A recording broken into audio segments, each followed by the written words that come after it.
Look up at the moon tonight and you'll see one moon, same as always. But here's the strange part.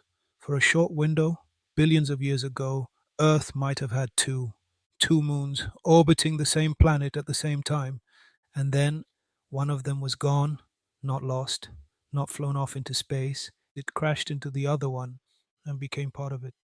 That's not science fiction. Some of the best planetary scientists in the world think this actually happened. To understand how we might have had two moons, you first need to understand how we got even one. About 4.5 billion years ago, Earth was still young. Not the calm blue planet we know now.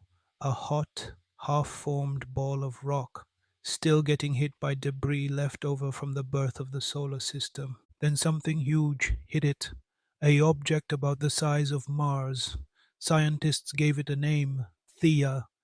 Theia slammed into Earth so hard that both worlds partly melted.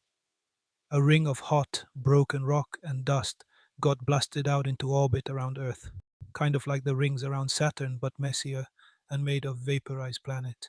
Over time, gravity pulled that ring of debris together. It clumped and eventually formed into a ball. That ball became the moon.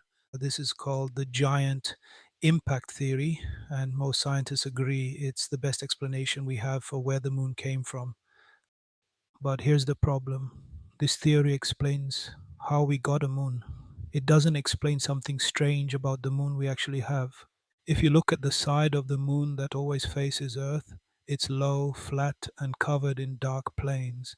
But the far side, the side we never see from Earth, the side only spacecraft have photographed, looks completely different. It's covered in tall mountains and thick, rough highlands.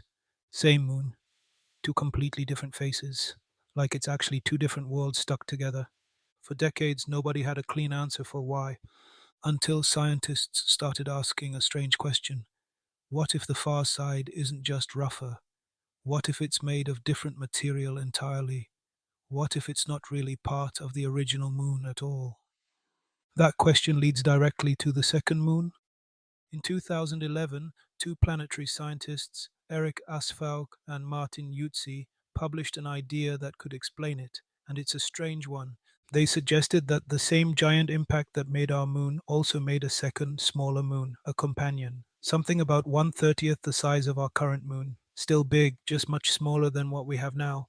This second moon didn't fly off on its own path. It settled into what's called a Trojan point, a stable parking spot in space where gravity from Earth and the moon balance out, letting an object just sit there, sharing the moon's orbit without crashing into it right away. For tens of millions of years, this smaller moon just stayed there, quietly orbiting alongside its bigger sibling. But that stability didn't last forever. As the moon's orbit slowly drifted farther from Earth over time, the balance point holding the smaller moon in place became unstable. Eventually, the little moon drifted out of its parking spot, and gravity did the rest. It fell toward the moon slowly. Here's the part that makes this idea so clever. The scientists calculated that this collision wouldn't have been a violent, high speed smash.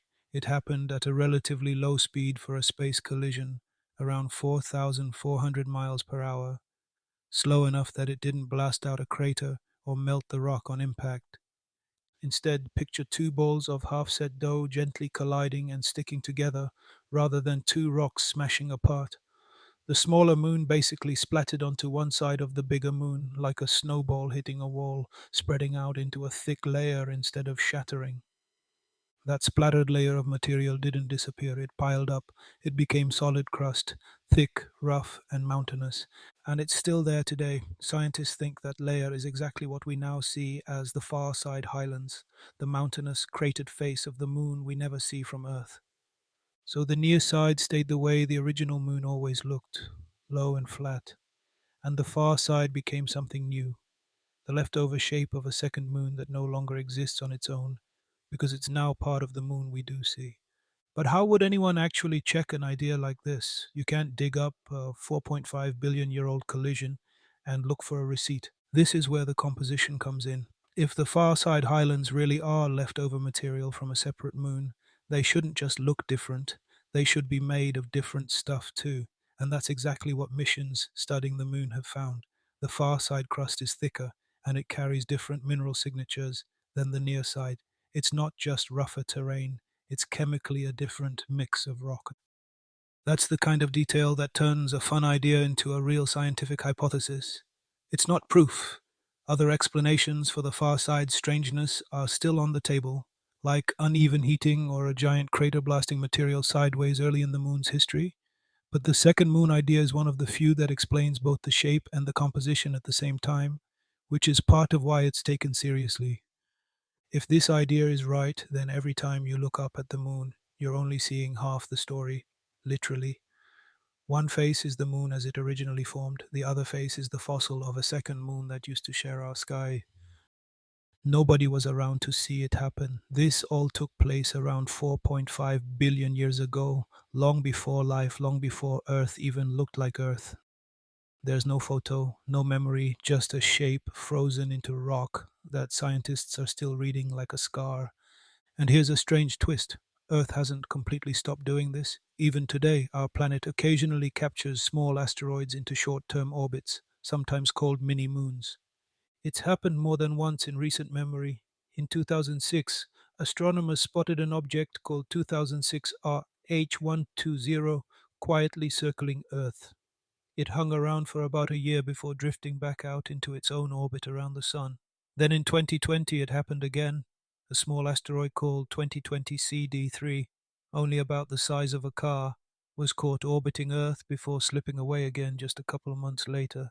These mini-moons aren't leftover pieces from some ancient collision. They're just small space rocks that wander close enough for Earth's gravity to grab them for a while before letting them go again. No crash, no merger, just a brief temporary companion. But it means the idea of Earth with more than one moon isn't only something that happened once, billions of years ago. It's something that, in a much smaller way, still happens today. Somewhere out there right now, there might be a tiny rock quietly circling Earth that nobody's even noticed yet. So the next time you look up and see just one moon, remember, it might not have always been that simple, and it might not be quite that simple right now either.